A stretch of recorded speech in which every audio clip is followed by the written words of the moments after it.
Pansamantalang ipinagpaliban ng Senado ang plenary deliberations para sa panukalang 934 million peso budget ng Commission on Human Rights o CHR para sa susunod na taon.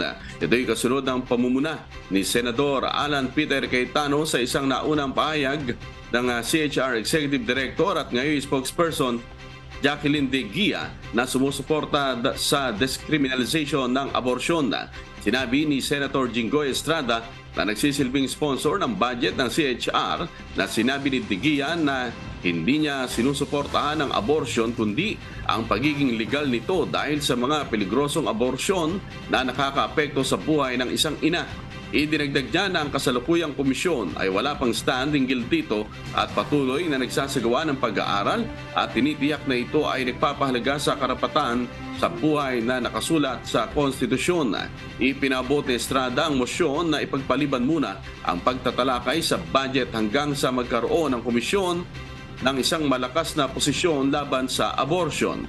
Binigyang din ng suporta ang pagpapaliban ni Senate Majority Leader Joel Villanueva at Senate President Juan Miguel Mig-Zubiri upang paglabas ng kanilang malakas na posisyon ang komisyon hinggil sa usapin. Pakinggan natin ang pahayag ni Senator Jinggoy Estrada.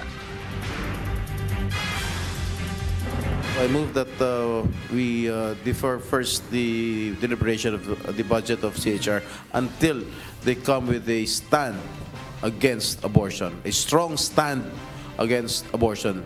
And please, I suggest to the members of the commission not to pinpoint to the wag sisihin yung nakarang administrasyon with regard to their stand with regard to their stand on abortion.